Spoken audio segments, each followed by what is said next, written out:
This video is about a study technique that I call one-pagers. In this video, I'm going to go over what they are, why you should bother doing them, different options of how to make them, and a tip and trick to take them to the next level. What are one-pagers? So first and foremost, they are literally just one page. It's you summarizing a unit to the essential content and skills and getting it down to just one page. So even if that's weeks of information, you are synthesizing it to the most important. You are creating a study guide personalized for you. So now why bother doing them? It sounds like a lot of extra work. Maybe your teacher already gives you a study guide. The reason you want to do this is because you are narrowing your focus by getting it to that one page.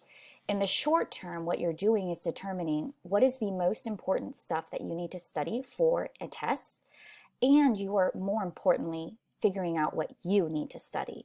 This is a personalized study guide for you and what you need to focus on. The process of making the one-pager itself is actually studying, because what you're doing is critically thinking about what to include and how to include it. Therefore, you are studying because you are analyzing, synthesizing, evaluating, and really applying critical thinking. This is going to ensure that you understand the content and skills more, and it's also going to commit it to your long-term memory by adding that extra meaning to it. Now also, in the long term, what it does is provide a study guide for you. And this is going to be much more efficient in the long term than looking through pages and pages of notes or looking through all of your teacher's Google Slides again. You are providing yourself one page.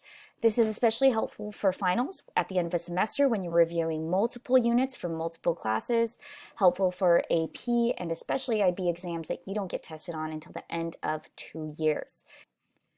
So how can you create them? I'm going to give you 4 different options. Overall, what you need to do is condense your notes.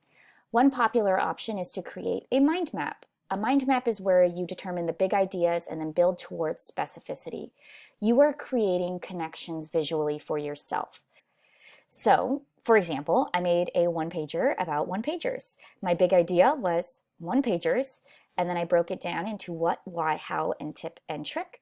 And then last but not least, I added the details, and I visually now see those connections of how everything goes together. Here's an example of a mind map for chemistry, starting with the unit, building out to the different topics, and then the specificity within each topic. Another popular technique is to focus on the essential components. This could be sections, vocab, formulas, themes, essential or key questions, and anything else that would be important to a unit of study. This is an example for history, focusing on the different components that we break it down to. Here are some more examples for history. Here is one for math, and here's one for English, breaking it down to the major literary elements. Another way you could make a one-pager is using example problems. This is particularly popular for both math and science. What you're doing is breaking it down step by step. And then I also really suggest adding the aha moment.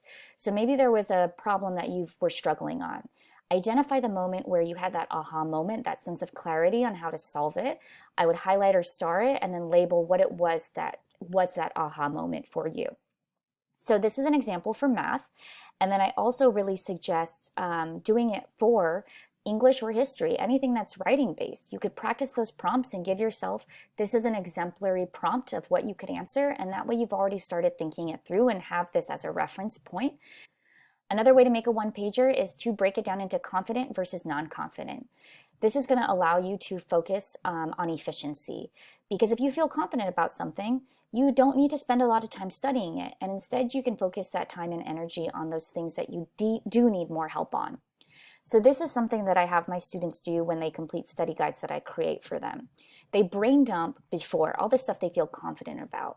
And if you're able to recall something with a brain dump, which means without notes or your textbook or supports, that means that you do understand it because you can recall it off the top of your mind. And then afterwards, what I have them do is highlight the study guide questions that they struggled with. And then they identify those as the ones that they need to focus on and that they need to study on the right. Overall, with one-pagers, no matter what style you choose or if you come up with your own, I do suggest making it colorful and creative, which might not be your jam, but what you're doing by making it colorful and creative is adding meaning to it and processing it in a different way. So you can add illustrations. You can make certain words bigger. You can arrange it in an effective way. But what you're doing in this is you're adding meaning by deciding what colors or what words to make bigger, how to arrange it, and then you are processing it on a much deeper level, and it's going to stick in your brain more. Last but not least, my tip and trick to take these one-pagers to the next level: flip it over and try to create it from memory. Now that might sound pretty crazy, but I promise you that this is effective. I also tell my students I would never make them do something that I haven't done or I wouldn't do.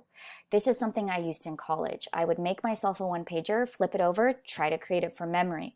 After I thought I had everything, I would look at my original one-pager and I would see what are the parts that I'm not getting, and then I would do it again until I had the whole thing memorized. That's really processing, really getting it down.